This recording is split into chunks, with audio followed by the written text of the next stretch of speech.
Entender o que você pode controlar e o que não pode é o começo da felicidade e da liberdade. Isso começa com a clara compreensão de um princípio.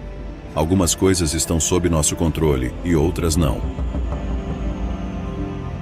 Após enfrentar essa regra, é possível alcançar a tranquilidade interior e a eficácia exterior. Estão sob nosso controle as opiniões, aspirações, desejos e coisas que nos repulsam. Essas áreas constituem, com bastante precisão, nossas preocupações, pois estão diretamente sujeitas à nossa influência. Sempre temos a possibilidade de escolher o conteúdo e o caráter de nossa vida interior. Por outro lado, fora de nosso controle, estão coisas como o tipo de corpo que temos, nascer na riqueza ou a necessidade de enriquecer, como somos vistos pelos outros e nossa posição na sociedade. Devemos lembrar que essas coisas são externas e, portanto, não constituem nossas preocupações. Tentar controlar ou mudar o que não podemos só resulta em tormento. Devemos lembrar que as coisas sobre as quais temos poder estão naturalmente à nossa disposição, livres de qualquer restrição ou impedimento. No entanto, as coisas que não podemos controlar são fraquezas, dependências, ou são determinadas pelo capricho e pelas ações dos outros. Devemos lembrar também que se acreditarmos que podemos controlar coisas que, por natureza, escapam ao nosso controle, ou se tentarmos assumir os assuntos dos outros como nossos esforços serão frustrados e nos tornaremos pessoas frustradas, ansiosas e críticas. Ocupe-se de seus próprios assuntos. Preste atenção apenas às suas verdadeiras preocupações e considere o que pertence aos outros como problema deles, não seu. Agindo assim, você será imune à coerção e ninguém poderá te reter. Você será verdadeiramente livre e eficaz, pois usará seus esforços de forma construtiva, em vez de desperdiçá-los criticando ou se opondo aos outros. Se você conhece e presta atenção às suas verdadeiras preocupações, ninguém ou nada o fará agir contra sua vontade. Os outros não poderão te ferir. Você não ganhará inimigos nem sofrerá qualquer mal. Se você tem o propósito de viver seguindo esses princípios, lembre-se de que não será fácil. Você terá que renunciar completamente a algumas coisas e adiar outras. Reconheça as meras aparências. Daqui para frente, exercite-se em dizer a qualquer coisa desagradável: você é apenas uma aparência e de forma alguma é o que aparenta ser. Em seguida, considere cuidadosamente o assunto em questão de acordo com os princípios que mencionamos. Em primeiro lugar, essa aparência diz respeito a coisas que estão sob meu controle ou não. Se diz respeito a algo que está fora do seu controle, não se preocupe com isso. O desejo clama por satisfação. Nossos desejos e aversões são governantes caprichosos que exigem satisfação. O desejo nos ordena correr atrás do que queremos, enquanto a aversão insiste em que evitemos as coisas que nos repulsam. É bastante comum nos decepcionarmos quando não conseguimos o que queremos e nos afligirmos quando conseguimos o que não queremos. No entanto, se você se limitar a evitar apenas as coisas indesejáveis que são contrárias ao seu bem-estar natural e estão sob seu controle, nunca se envolverá em algo que realmente não deseje. No entanto, se você tentar evitar fatalidades como doenças, morte ou infortúnios, sobre os quais não tem controle real, você e aqueles ao seu redor sofrerão. O desejo e a aversão, embora poderosos, são apenas hábitos e podemos nos exercitar para ter hábitos melhores. Restrinja o hábito de se sentir rejeitado por todas as coisas que estão além do seu controle. E em vez disso, concentre-se nas coisas prejudiciais que você pode combater.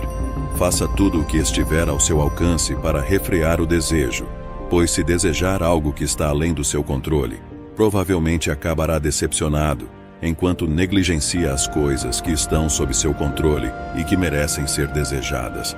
É claro que há ocasiões em que, por razões práticas, devemos buscar algumas coisas e rejeitar outras, mas devemos fazer isso com elegância, discernimento e flexibilidade.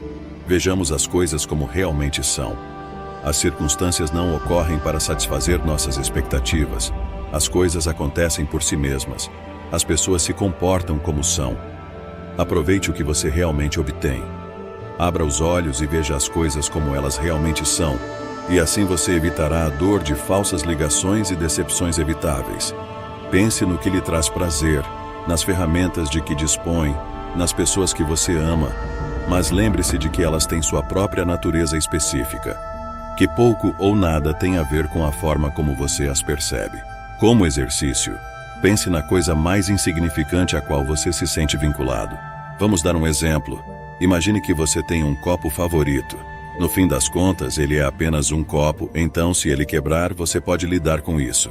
Em seguida, escolha algo ou alguém com quem você tenha sentimentos e pensamentos de apego mais intensos. Lembre-se, por exemplo, ao abraçar seu filho, seu marido ou sua esposa, que você está abraçando um ser humano mortal. Assim, se um deles morrer, você poderá lidar com isso com coragem.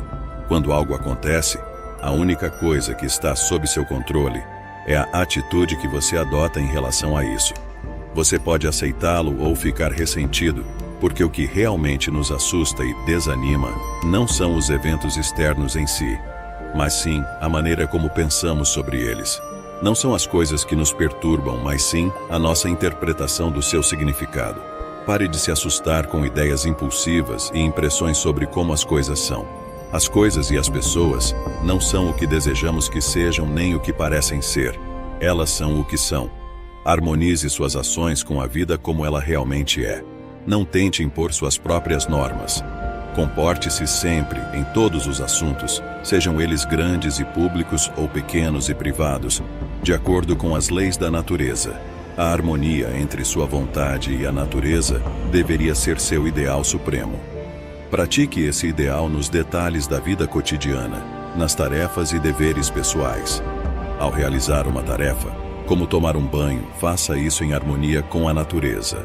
Ao comer, faça-o também em harmonia com a natureza, e assim por diante. Não se trata tanto do que você está fazendo, mas sim de como está fazendo. Enquanto entendermos corretamente esse princípio e vivermos de acordo com ele, mesmo diante das dificuldades, a paz interior continuará sendo possível. Os eventos em si não nos causam danos, mas sim a nossa percepção deles pode fazê-lo.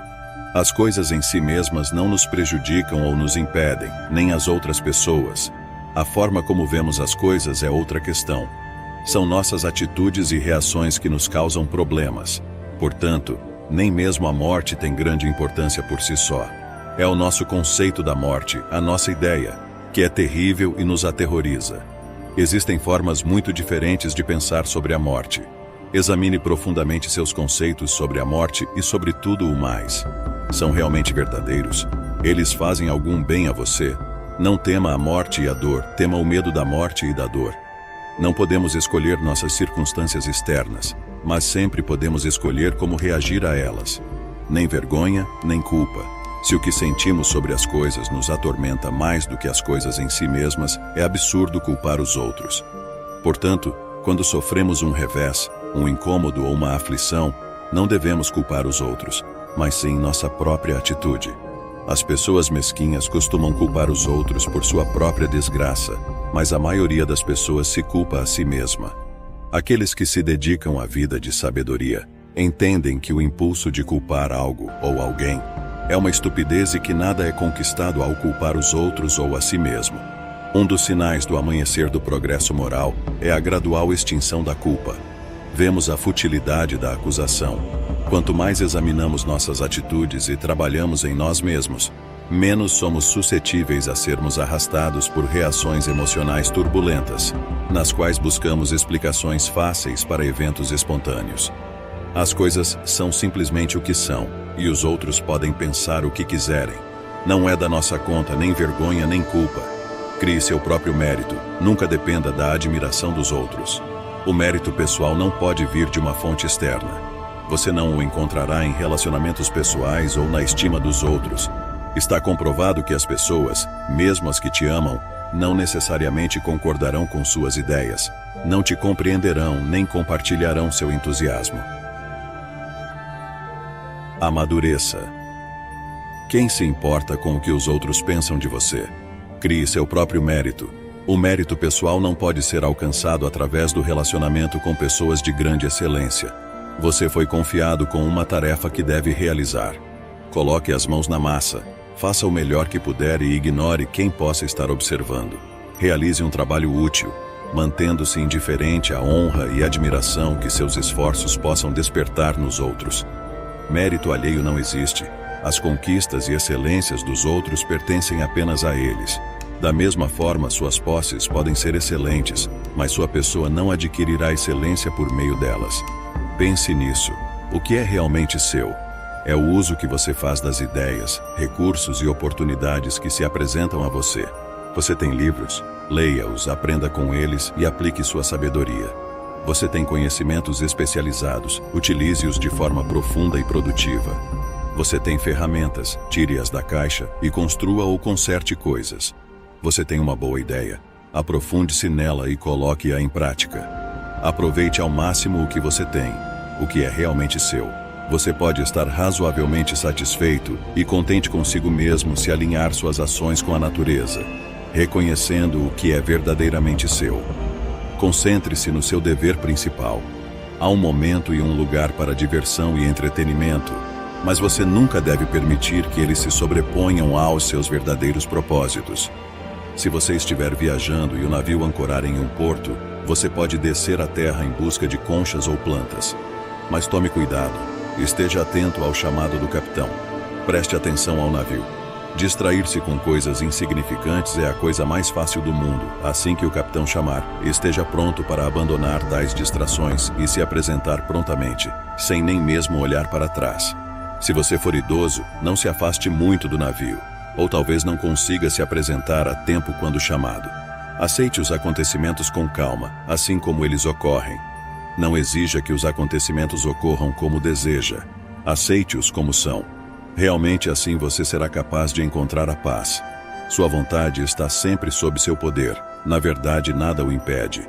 Nada o retém verdadeiramente, já que sua vontade está sempre sob seu controle. A doença pode desafiar o seu corpo, mas você não é apenas corpo. Sua vontade é maior do que suas pernas. Sua vontade não precisa ser afetada por nenhum incidente, a menos que você permita. Lembre-se disso sempre que algo acontecer com você. Use plenamente o que lhe acontece. Cada dificuldade com a qual nos deparamos na vida nos oferece a oportunidade de olhar para dentro e invocar nossos recursos internos.